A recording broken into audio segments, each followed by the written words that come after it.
7 de fevereiro de 1756. É sábado. O sol do meio-dia começa sua lenta marcha em direção ao poente. Desde o final da manhã, as tropas do exército luso-espanhol pararam e acamparam do outro lado do rio. Cepé sabe que os portugueses e os espanhóis cobiçam as mais de 700.000 cabeças de gado que há nas missões. Ordena então aos missioneiros que coloquem à vista do exército alguns touros para atrair os soldados para o lado do rio onde se encontra com seus índios.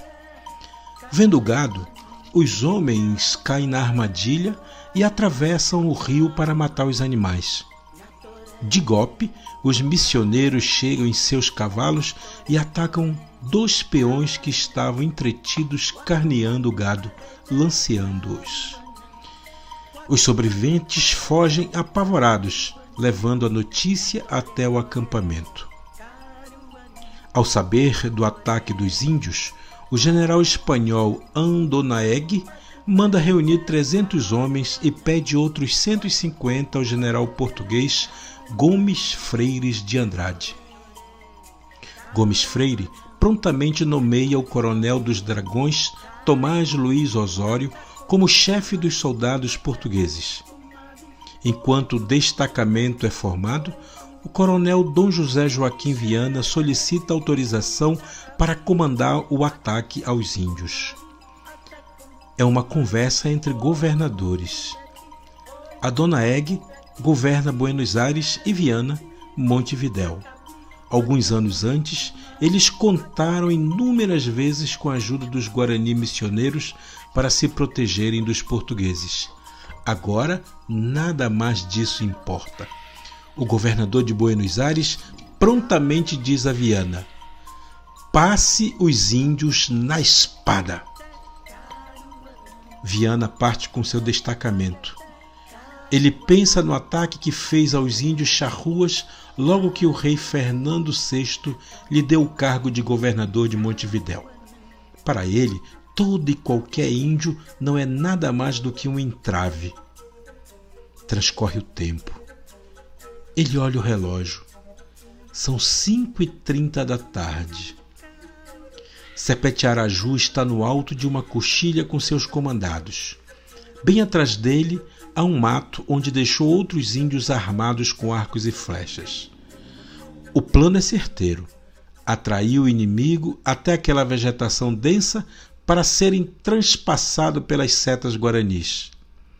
Ele vê então um grupo de soldados avançar e ordena a todos os seus índios que se ponham em retirada em direção ao mato. Todos disparam. Há mais de 250 anos, os guaranis estão em fuga. Há mais de 250 anos, espanhóis e portugueses os perseguem. Por toda a América, os índios sofrem demais. Cepete Araju corre em seu cavalo.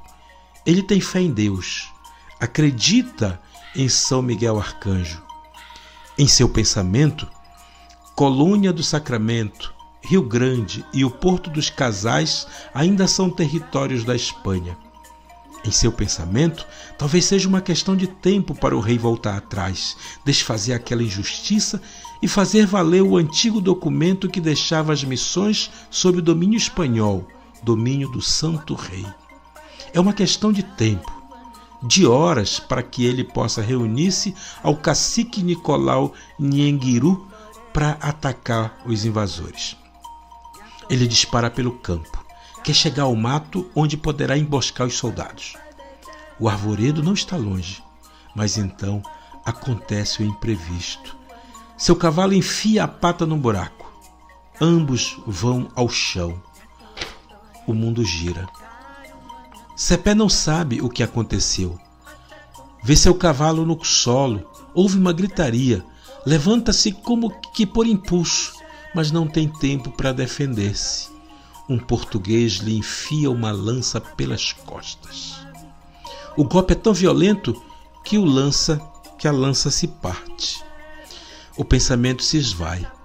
Longe vão ficando os campos infinitos, os caminhos indígenas, o vento frio das manhãs de inverno. Longe os ervais, as missas em latim, os 7 povos missioneiros. Não escuta mais a voz dos padres, não tem mais tempo para invocar São Miguel Arcanjo. De Portugal partiu o primeiro golpe e o segundo vem da Espanha. O coronel Viana chega em seu cavalo e com sua arma desfere o tiro de misericórdia. Dos índios que tentam chegar até Cepé, alguns são mortos. Os demais retiram-se para o mato, onde o horror e a gritaria geral já tomam conta de todos. O oficial espanhol ordena que revistem o Guarani, que ele supõe ser o chefe dos revoltosos, e que cortem sua cabeça. Os soldados encontram com Cepé as 2 cartas escritas em Guarani e seu livrinho de orações. Depois decepam-lhe a cabeça, colocam pólvora em cima de seu corpo e o queimam.